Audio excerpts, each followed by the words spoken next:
पाकिस्तान के लिए बड़ा अच्छा दिन है आज का। आप थोड़ा मैं और तलत बैठे थे यहाँ पे और हम ज़ाहिर काफ़ी पुराने हैं, लेकिन आप भी माशाल्लाह काफ़ी सीनियर हैं। बताइएगा कि पाकिस्तान की तारीख में आज का दिन पाकिस्तानियों के लिए बहुत खुशी लाया है, ट्रस्ट लाया है, कॉन्फिडेंस लाया है अपने आप में, अपनी आर्म्ड फोर्सेस में। ये कैसे कायम रखा जा सकता है आइंदा भी? बहुत कुछ ले आया है 10 मई आपके लिए, बहुत कुछ ले आया है आपके लिए। तो सिर्फ ट्रस्ट नहीं लेके आया। तो तलत साहब आपके पास है मौजूद? जी बैठे हैं, मैं सुन रहे हैं आपकी आवाज। हाँ तलत साहब, अस्सलाम वालेकुम। वालेकुम अस्सलाम जी। हमतन गोश्त हैं हम, और अफसार साहब ने चूंकि आपके साथ एंगेजमेंट किया, मैंने कहा जब मेरी बारी आएगी तो फिर मैं जिंजुजा साहब से सलाम दुआ करूंगा। अभी तो जी मैं आपके लिए हाजिर। राफेल बाद में आएगा। जी मैं मेरे साथ एंगेज आप कर रहे हैं। अपनी बातचीत का आगाज जो है वो ये कह के शुरू करूंगा कि वकफा बिल्लाह वकीला, कारसाजी के लिए मेरा अल्लाह ही काफी है। बेशक, बेशक। तो आज का दिन बहुत ही मुबारक दिन है हमारे लिए। और मैं पहले भी कहीं बात कर रहा था कि 10 मई और 28 मई दूर के दिन नहीं है। हाँ, सही बात। तो अल्लाह ताला ने जो हमें अता की थी नेमत, 10 मई का दिन अभी अता कर दिया अल्लाह ताला ने कि हम अभी अपने शैबे अभी तालिब से निकल सकें। ठीक। तो देखिए 20 साल हमारा रशिया खा गया, 20 साल 9/11 के बाद अमेरिका खा गया, अभी ये इंडिया खा रहा था। तो अब हम इन चीजों से आजाद हुए हैं। क्या क्या चीजें 10 मई हमारे लिए लेके आया है, आप बहुत अदराक रखते हैं। मैं ये कहूंगा कि जो स्ट्रेटेजिक डेटरेंस जो फिडल करके इंडिया ने जो एरोड कर दी थी, हमने अल्हम्दुलिल्लाह आज अपनी स्ट्रेटेजिक डेटरेंस जो है जोरे बाजू पे आज हमने री एस्टेब्लिश कर दी। कन्वेंशनल भी, नॉन कन्वेंशनल तो थी, कन्वेंशनल भी कर दी हमने। तो ऑब्वियसली दोनों चीजें इकट्ठी होती हैं। स्ट्रेटेजिक डेटरेंस जो है, ठीक, तो हर चीज भी इसमें होती है। नेशनल रिजॉल्व भी होता है, आपकी कैपेबिलिटीज भी होती हैं, आपकी इंटेंशंस भी होती हैं, आपका नेशनल पर्पस भी होता है। अच्छा, तो एक तो डेटरेंस री एस्टेब्लिश कर दी, ठीक है। फिर इन्होंने जो रॉन्ग नोशन इन्होंने बनाया हुआ था कि न्यूक्लियर के होते हुए भी हम आपसे लिमिटेड वॉर कर सकते हैं, हमने लिमिटेड वॉर के नोशन को भी आज दफन कर दिया। ठीक। फिर ये जो न्यू नॉर्मल बनाना चाह रहे थे कि इंडिया में कोई चीज कोरियोग्राफ करें और चढ़ाई हम पे करें, हमने उस न्यू नॉर्मल को भी दफन कर दिया। गुड। फिर हमने ये भी साबित कर दिया कि पॉलिटिकल सर्वाइवल के लिए जो पाकिस्तान है वो कीमत अदा करने के लिए तैयार नहीं है आपके। तो reestablish the deterrence and all these concepts we have put it on a side. ठीक।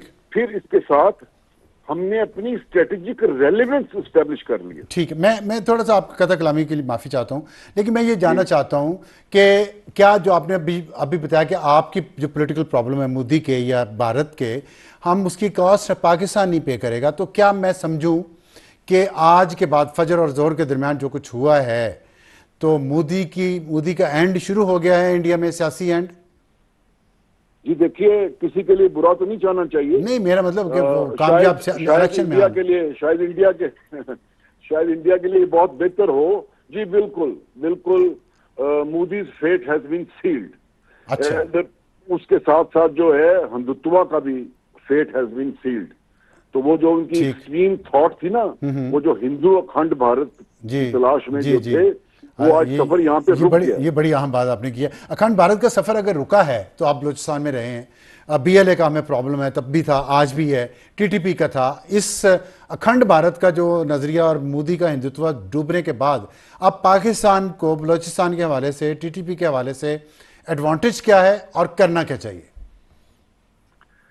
अफसर साहब, बहुत बड़ी बड़ी बातें हैं जो हम सफर तय कर चुके हैं इस 10 मई वाले दिन। लेकिन अगर आप बलूचिस्तान की बात करना चाहते हैं तो देखिए, अभी जब बातचीत होगी ना तो उसमें बहुत अहम नुकात जो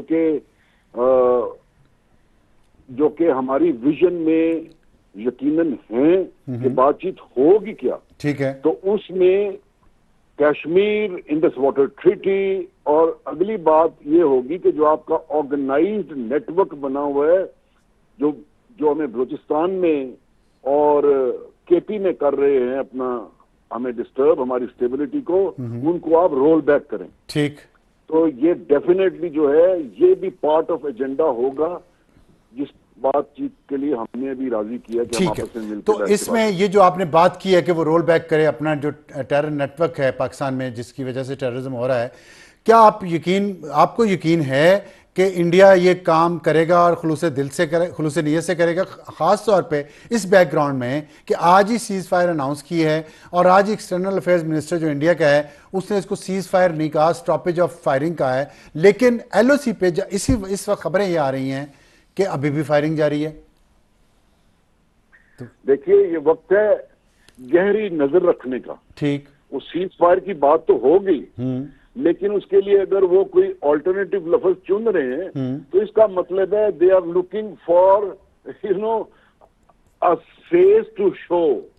तो चलो उनको हक है, आप लफ्ज इधर से उधर कर लें, लेकिन पूरी दुनिया को तो पता है ना सीज फायर नहीं, लेकिन दुनिया को तो वो पहले भी तो अपने लोगों को बेवकूफ इसी तरह बना के तो जंग शुरू कर दी उन्होंने। यही तो लोगों को भरा जंग के पाकिस्तान को तबाह कर देंगे, गजा बना देंगे, सब उड़ा के रख देंगे, और वो फिर सचमुच शुरू भी कर दी करने के लिए। तो यही फिर झूठ बोल बोल के कर दी ना। जी कर दी ना अफसार साहब, कर दी जी। तो 10 महीने हर चीज उल्टी उनके मुंह पे मारी। क्या हम गाजा हैं? नहीं है ना, लेकिन वहां के अवाम को तो पता चलना चाहिए ना कि हम गाजा नहीं है। वहां का मीडिया कंट्रोल है, पाबंदियां लग गई हैं, ब्लैकआउट कर दिया उन्होंने। माशाल्लाह माशाल्लाह हर तरीके से। तो दुनिया जो पहले उनके पीछे लगी हुई थी ना, जो उनकी इन्फ्लेटेड, जो एग्जेजरेटेड स्ट्रेटेजिक रेलेवेंस बनी हुई थी ना, ठीक है, क्योंकि उन्होंने अपने आप को counterweight to China offer किया हुआ था ना, तो वो सारी चीजें आज रिड्रेस हो गई हैं।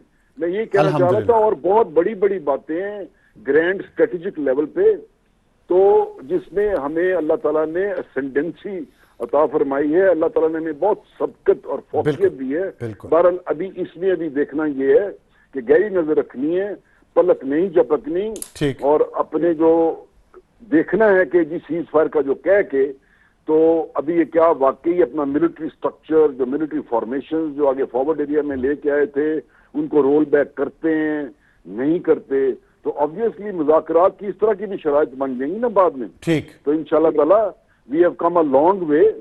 तो अभी ऐसे नहीं है कि वो हमें हुडविंग कर लेंगे। ठीक है। अभी जो दुनिया ने उनका चेहरा देख लिया, क्या दुनिया हुडविंग हो जाएगी? नहीं। ठीक। अच्छा, आपने अभी जो फरमाया कि जो आज आपसे पहले भी बात हुई, तलत ने भी बात की और लोगों ने भी की कि यूनिटी और क्लैरिटी थी, हमारे अंदर यूनिटी थी, पॉलिसी में क्लैरिटी थी, जिसकी वजह से हमने ये आज अचीव किया जो 10 मई की आप बात कर रहे हैं।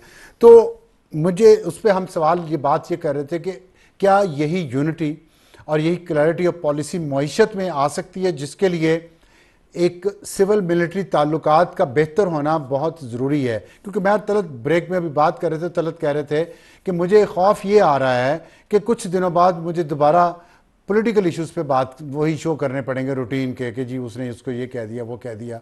रियल इश्यूज़ जो हैं मईशत के, तो ये सिविल मिलिट्री ताल्लुकात में कोई बेहतरी आए और कुछ हम चीज़ें तय करें इसी यूनिटी के साथ, जैसे हमने इंडिया के ख़िलाफ़ लड़ा, ताकि हमारी मईशत दुरुस्त हो। क्या सजेस्ट करेंगे आप? हाँ देखिए, आप असल में निशानदेही कर रहे हैं वो पॉलिटिकल इंस्टेबिलिटी, और जिसमें हम पे जो बड़े गहरे असरात हैं जिसके, तो तलत साहब की भी जो एप्रीहेंशन है वो ठीक है कि अभी चंद दिनों बाद इनको फिर पॉलिटिकल खबरों की तरफ जाना पड़ेगा। मेरे ख्याल में अगर हम, अल्लाह ने हमें बसीरत अता की है, तो पॉलिटिकल इंस्टेबिलिटी को भी पॉलिटिकल स्टेबिलिटी में हमें कन्वर्ट करना चाहिए। ठीक। और जो ये यूनिटी और ये जो यूनिसॉन अभी माशाल्लाह बना है, यही हमारा वे फॉरवर्ड है।